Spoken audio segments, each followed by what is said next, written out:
우리는 꾸준한 운동이 우리의 건강에 얼마나 도움이 되는지 잘 알고 있습니다. 제가 여러 번 말하지 않아도 여러분 잘 알고 계실 겁니다. 운동은 비만을 줄이고 또 혈관을 건강하게 해서 우리가 이 땅에서 건강하게 잘 살 수 있도록 도와주는 것입니다. 어르신들에게도 운동은 참 중요합니다. 내가 이 나이 돼서 무슨 운동이냐 이렇게 생각할 줄 모르지만 운동하셔야 됩니다. 질병관리본부에서는 노인들도 한 주에 150분 이상의 중강도 운동을 하라는 거예요. 숨이 이 정도는 아니라도 이 정도 쉬어질 정도의 운동을 일주일에 150분 정도 해야 되고요. 일주일에 이틀은 근육을 강화하는 운동을 해야 된다라고 권합니다. 하셔야 돼요. 누차 강조를 드립니다. 우리의 몸은 우리의 것이 아닙니다. 누구 것이죠? 그렇습니다. 아유, 똑똑해라. 그러니까 우리가 잘 관리해야 돼요. 우리가 이 육체를 건강하게 잘 돌봐야 되는 중요한 의무를 가지고 있습니다. 그래서요, 맛있는 음식 드시는 거 좋습니다. 우리 몸을 건강하게 하는 거 좋죠. 그런데 운동도 빼먹으면 안 된다는 것이죠. 이렇게 열심히 운동하셔서 하나님께서 맡기신 몸을 잘 돌보고 또 건강하게 주님의 나라와 영광을 위해서 충성하시는 여러분들 되시기를 축복합니다. 나는 육체적으로 노동을 하니까 괜찮아. 그런데요, 이 생활의 움직임이랑 또 운동을 목적으로 하는 움직임은 또 달라요. 여러분, 요즘에 스마트폰 보면은 운동을 도와주는 어플도 많이 있습니다. 그래서 아들들이나 손주들이나 아니면 저한테라도 오시면 제가 그런 것들 도움이 되는 것들을 도와드릴 수 있으니까요. 꼭 찾아서 운동을 하세요. 여러분, 저는요 장례식이 너무 싫습니다. 물론 천국에 여러분들을 보내드리는 거에 대해서 의미가 있지만 여러분들을 이 땅에서 좀 더 오래 보고 싶어요. 그러니까 운동을 같이 하고 함께 우리 백동교회에서 주의 나라와 영광을 위해서 열심히 일했으면 좋겠습니다. 자, 그런데요, 이렇게 운동이 육신의 건강에 유익을 주는 것처럼 우리의 영혼에도 유익을 주는 영적인 운동이 있습니다. 그것은 바로 경건에 이르도록 하는 운동이죠. 본문에서는 연단이라고 말을 하고 있는데 이 말을 직역하면 운동이라는 말입니다. 물론 그냥 운동이 아니라 계속해서 반복하면서 훈련하는 운동이에요. 훈련의 개념이 있습니다. 그래서 달리기 선수가 더 빠른 기록을 세우기 위해서 매일 자기를 관리하면서 꾸준히 운동을 하듯이 또 격투기 선수가 더 많은 승리를 얻기 위해서 꾸준히 단련을 하듯이 이렇게 하는 운동을 바로 여기에서 운동, 그래서 연단이라고 하는 것입니다. 자, 경건에 이르는 운동이라 하니 이 말도 조금 연구해 볼 필요가 있어요. 이 경건이라는 것은 무엇입니까? 바로 하나님을 두려워하면서 하나님 앞에 엎드리는, 한마디로 하나님 앞에 엎드려 예배하는 것, 바로 하나님을 경외하는 것이다 라고 할 수 있습니다. 그러니까 범사에 하나님 앞에서 살아가면서 하나님 기뻐하고 예배하고 하나님께서 어떤 말씀하시는지 겸손히 듣고 하나님 말씀대로 실천하려고 노력하고 하나님께서 두려워서 하나님 어떻게 하면 기뻐하실까요? 항상 의뢰하고 물어보고 실천하고 하나님 사랑하는 그 사랑으로 이웃을 또 사랑하는 그런 삶, 그것이 바로 하나님을 경외하는 삶, 바로 경건한 삶인 것입니다. 그런데 오늘 본문은 이렇게 경건한 삶을 사는 것에도 우리의 연습, 즉 연단이 필요하다라고 합니다. 우리는 어떻게 이러한 경건한 삶을 연습하고 훈련할 수 있을까요? 성경은 우리가 경건을 연습할 수 있는 방법을 우리에게 이미 알려준 바가 있습니다. 자, 신명기 4장 10절의 말씀입니다. 우리 이 말씀 한번 보여주세요. 신명기 4장 10절의 말씀입니다. 같이 한번 읽어볼까요? 내 하나님 여호와 앞에 섰던 날에 여호와께서 내게 이르시기를 나에게 백성을 모으라. 내가 그들에게 내 말을 들려주어 그들이 세상에 사는 날 동안 나를 경외함을 배우게 하며 그 자녀에게 가르치게 하리라 하시매. 자, 이 장면은요, 하나님께서 이스라엘 백성들을 다 구원하시고 호렙산에서 모아서 이렇게 하신 말씀이에요. 하나님께서는 백성들에게 경외함을 배우도록 하라라고 하십니다. 그런데 여기서 이 배우다라는 말이, 이 어근이요, 찔러서 자극을 주는 거예요. 자, 그러니까 이 하나님 경외함을 배우라라는 말씀은 하나님 경외함을 계속해서 자극받고 훈련하라는 말이죠. 그런데 무엇을 통해서 배우고 훈련을 하라고요? 바로 하나님의 말씀을 들려주어서 하나님을 경외함을 배우라라고 하십니다. 그렇습니다. 우리는 하나님의 말씀을 들을 때에 이 경건에 이르는 훈련을 할 수 있는 거예요. 자, 신명기 17장 18절부터 20절까지의 말씀도 같이 읽어볼까요? 자, 신명기 17장 18절부터 20절의 말씀을 저와 여러분들이 한 절씩 나누어 읽어볼게요. 그가 왕위에 오르거든 이 율법서의 등사본을 레위 사람 제사장 앞에서 책에 기록하여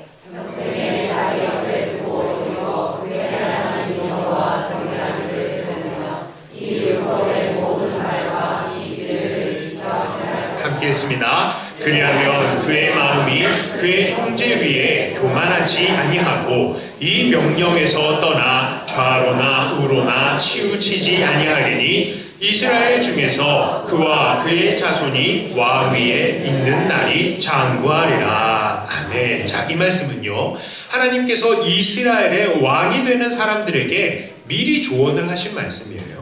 여기에서도 하나님께서는 하나님을 경외하기를 배우기 위해서 무엇을 하라고 하십니까?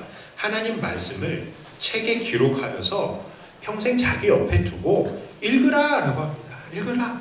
말씀을 읽는 것도 경건의 훈련의 방법인 것입니다.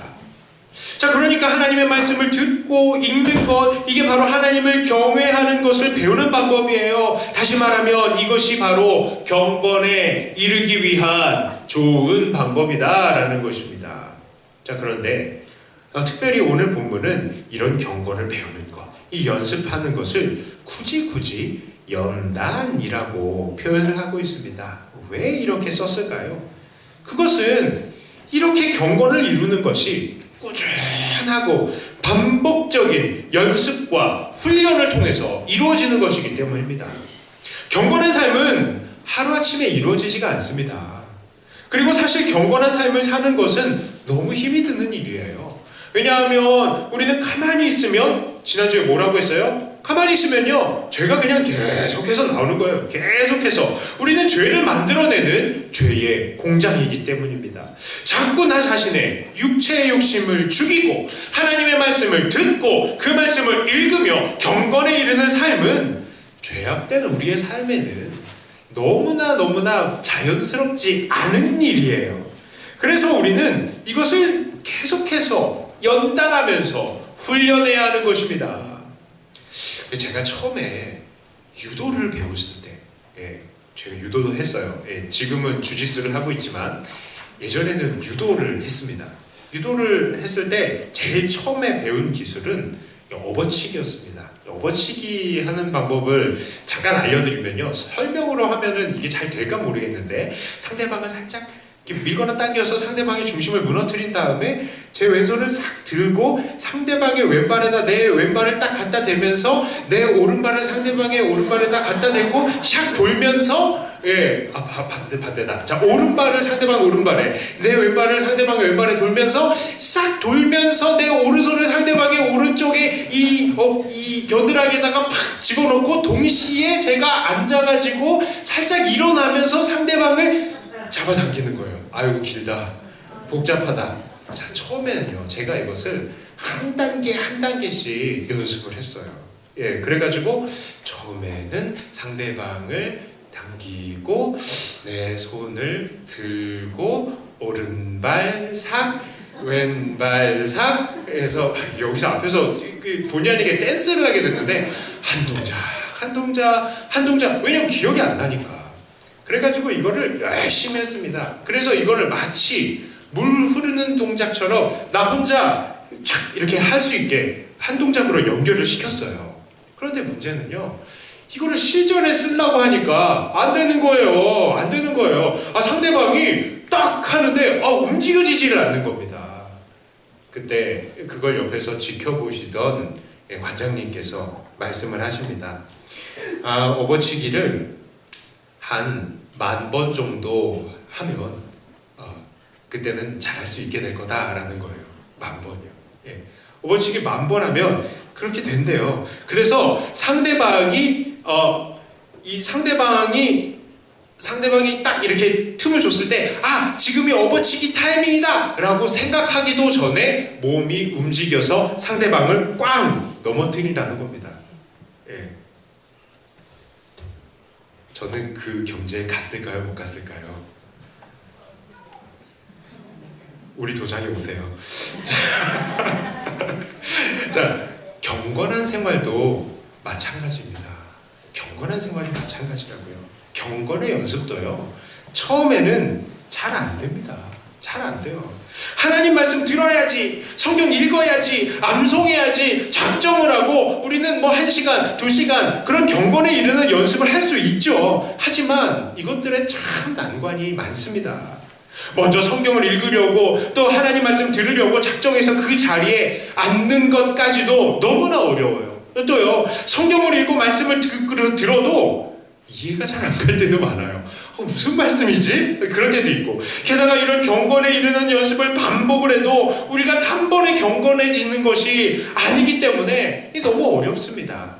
그러나 이것을 계속해서 반복하고 습관화하고 계속 연습하다 보면 어느새 하나님의 말씀이 우리 안에 들어오고 또 거기서 계속해서 거룩한 습관이 반복되다 보면 우리는 자연스럽게 말씀의 사람이 되는 것입니다. 그렇게 되면 생각하는 것도 하나님 생각에 가까워지고 행동하는 것도 하나님께서 원하시는 것들의 그런 것들을 이루는 데에 조금 더 가까워지는 것이죠. 우리가 하는 말도 자연스럽게 하나님을 찬양하고 전도하는 말이 나오게 되는 겁니다. 경건이 우리의 몸에 완전히 습득이 되는 것입니다. 그래서 세상의 유혹이나 시험이 우리에게 다가올 때에 우리가 이런저런 고민하고 방황을 하는 것도 아니라 그냥 하나님의 말씀이 들어온 대로 그대로 반응이 되는 거예요. 어떻게? 이때다 하고 업어치기 들어가야지가 아니라 그냥 확 기술이 들어가는 것처럼 그냥 세상에 유혹과 시험이 왔는데도 우리가 훈련이 되면 그냥 자동 반사. 왜요? 우리가 경건에 훈련이 되었기 때문입니다. 그러므로 우리는 정말 열심히 하나님의 말씀을 읽고 듣고 외우는 것을 통해서 이 경건에 이르는 훈련을 계속해서 이어가야 할 것입니다. 그런 면에 있어서 여러분들을 도전합니다. 여러분들은 경건에 이르기 위해서 어떤 습관을 가지고 계십니까? 그래서 권해요. 새벽 기도에 나오시기를 바랍니다. 새벽에 우리는 성경을 매일 한 장 단위로 넘어가면서 말씀을 나누고 있습니다. 이것은 성경의 이 각 장의 핵심적인 부분들을 이해하는 데에 큰 도움이 될 것입니다. 저도 실제적으로 일과 시간에 많은 부분들을 이 새벽 기도에 이 말씀 준비하는 데에 보내고 있습니다. 말씀을 연구하고 적용하는 데에 여러분들에게 도움을 드리려고 많은 노력을 하고 있습니다. 자, 그러나 새벽 기도가 어려우시면요, 점심시간이라든지 저녁시간이라든지 정말 시간을 정해서 말씀을 읽고 기도하는 습관을 가지시길 바랍니다. 물론 내가 하루에 성경을 몇 장씩 읽겠다 이렇게 정하는 것도 좋지만 더 좋은 것은 시간을 정하는 겁니다. 내가 10시부터는 성경 읽는다, 11시부터는 기도한다, 이런 식으로 정해놓고 알람을 설정하는 게 좋아요. 왜 이게 좋으냐 하면, 왜 그러냐 하면요, 내 상황은 변할지라도 시간은 변하지 않기 때문입니다. 그래서 변하지 않는 시간에 변하는 내 상황을 맞추려고 노력하는 게 제일 좋은 거예요. 그렇게 하나님의 말씀을 계속 듣기를 노력하다 보면 그게 곧 습관이 되고 또 그것이 결국에는 정규적인 훈련으로 이어지게 되는 것입니다.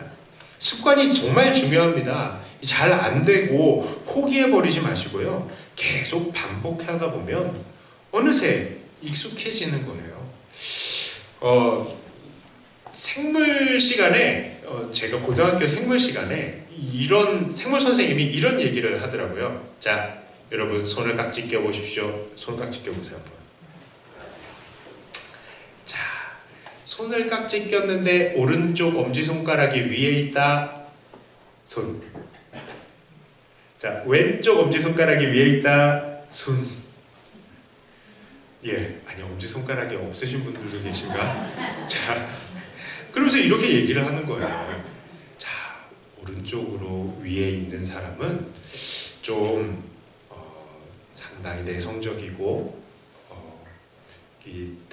좀 진취적이지 못한 부분들이 있다. 감성적인 사람이다. 이렇게 이야기를 하는 거예요. 자, 그런데 저는 오른쪽으로 했을까요? 왼쪽으로 했을까요? 딱 보니까 저는 오른손가락이 위에 있었어요. 그래서 그 다음부터는요, 일부러 기도할 때 항상 깍지 끼잖아요. 기도할 때 일부러 저는 결심했습니다. 나는 왼손을 올린다. 웃기는 습관이죠. 진짜 웃기는 습관이에요. 그런데 이 웃기는 습관이 뭘 표현한 겁니까? 나는 적극적으로 살겠다는 결단이었어요. 예. 그래서 지금도요, 저랑 같이 사는 사람한테 맨날 구박받습니다. 사람이 왜 이렇게 수동적이냐? 그래요. 상당히 많이 나아진 겁니다, 제가.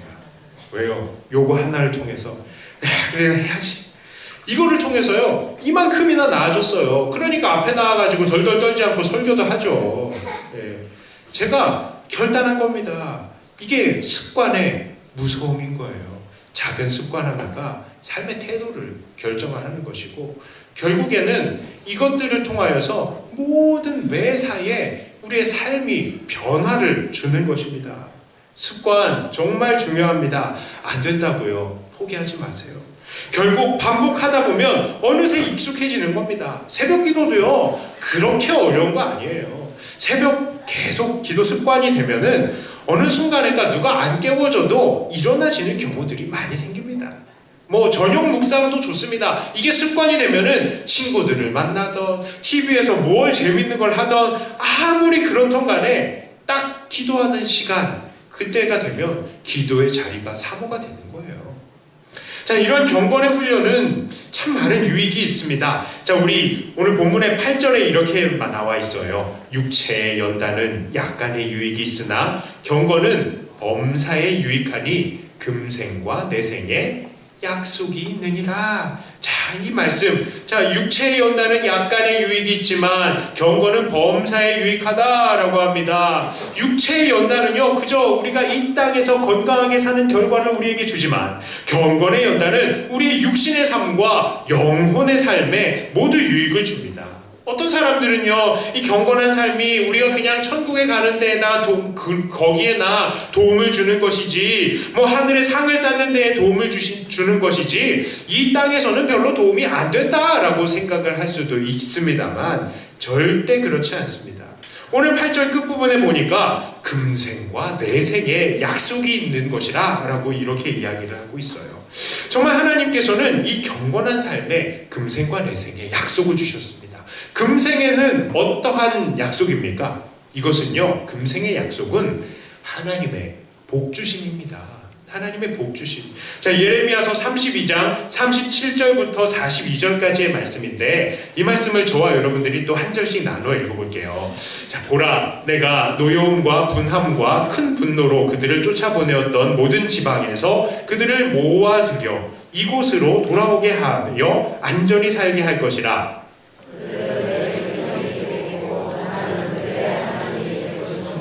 내가 그들에게 한 마음과 한 기를 주어 자기들과 자기 후손의 복을 위하여 항상 나를 경외하게 하고, 내가 그들에게 복을 주기 위하여 그들을 떠나지 아니하리라.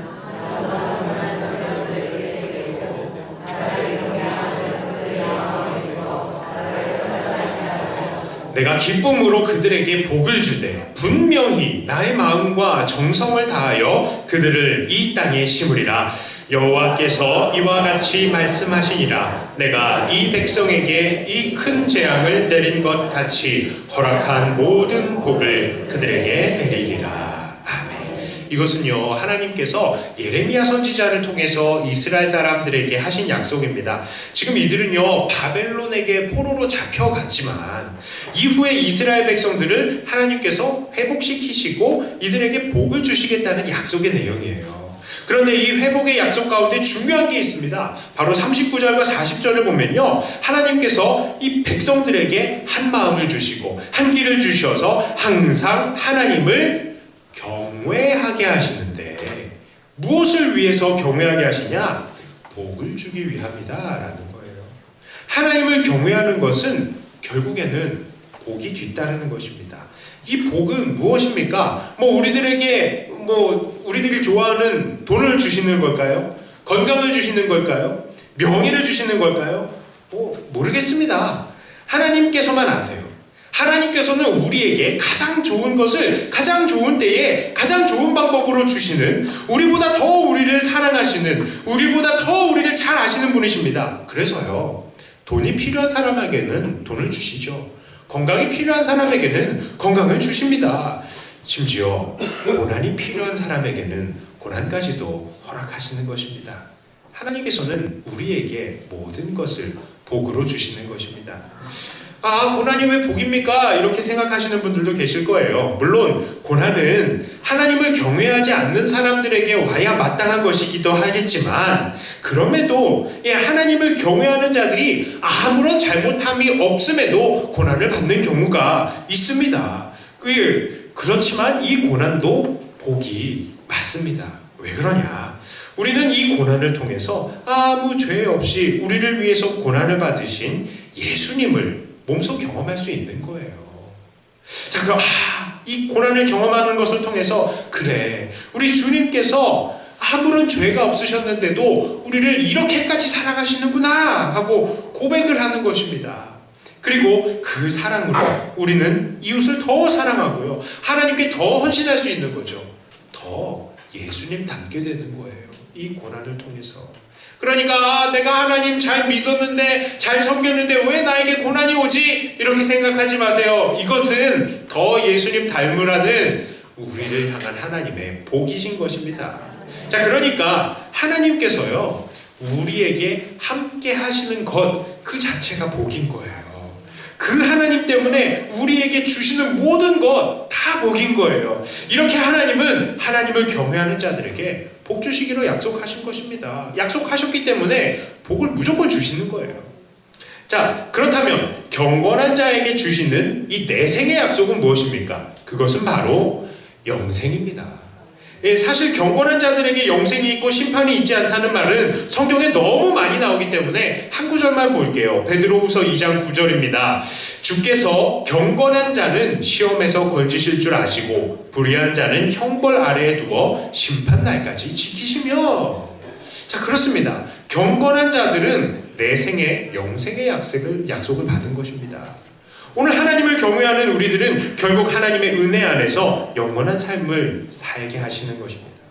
이렇게 따지고 보면 우리의 금생과 내생의 이 약속의 본질이 별반 다를 게 없는 것을 발견합니다. 뭡니까? 우리 하나님과 함께하는 거예요. 우리가 이 땅에 살았을 때에도 하나님과 함께하고, 우리가 천국에 가서도 하나님과 함께하는 것입니다. 그러니까 우리가 하나님을 경외하면 늘 하나님을 우리 앞에 모시고, 오늘도 천국, 내일도 천국, 살아도 천국, 죽어도 천국의 삶이 되는 것입니다. 자, 그러므로 우리들은 이렇게 금세와 내세의 약속이 있는 경건을 온전히 이룰 수 있도록 날마다 연습하고 훈련해야 하는 것입니다. 자, 이제 말씀을 정리하면서 여러분들에게 도전합니다. 여러분들은 온전한 경건을 위해서 얼마나 노력하고 계십니까? 자, 그러니까 얼마나 많이 말씀을 듣고 말씀을 읽는 데에 시간을 사용하고 있습니까? 자, 정말 하루에 우리의 대부분은 무엇을 하면서 보내고 계십니까? TV 드라마, 인터넷, 게임, 음악 감상, 친구들 만나서 수다 떨기, 노인정 가서 고스톱 치기, 돈을 벌기 위해서 일을 하기, 독서하기, 공부하기, 많은 사람들이 대부분 그렇게 시간을 보낼 거예요. 뭐든 좋습니다. 그러나 우리 모든 것들이 이 땅에서 우리에게, 그리고 저 세상에서 우리에게 궁극적인 복과 영생을 줄 수 없다는 사실을 우리는 기억해야 합니다. 여러분들, 만약에 여러분들이 돈을 투자한다면 어떻게 하시겠어요? 이 사람한테 돈을 투자했는데, 이 회사에게 돈을 투자했는데 10년 후에 돈을 다 까먹을 회사에 돈을 투자하겠습니까? 아니면 100배, 수십 배, 수백 배 이 돈을 늘려줄 회사에 돈을 투자하겠습니까? 당연히 건실한 기업, 건강한 기업에 돈을 투자하는 게 맞겠죠. 건강한 사람에게 그 자원을 투자하는 게 지혜로운 것입니다. 여러분들에게 똑같은 시간이 주어졌어요. 하지만 이 시간을 어떻게 사용하는가는 여러분들에게 달린 것입니다. 여러분, 그냥 없어져 버릴 것에 시간을 투자하지 마십시오. 정말 영원히 남는 것들에 시간을 사용하시길 바랍니다. 우리에게 금생과 내생의 약속이 있는 경건, 이 경건을 이루는 훈련, 날마다 말씀 듣고 말씀 읽는 데에 우리가 정말로 최선을 다해서 시간을 분배하시는, 그렇게 결단하시는 저와 여러분들이 다 되시기를 주님의 이름으로 축복합니다. 기도합니다. 하나님 아버지,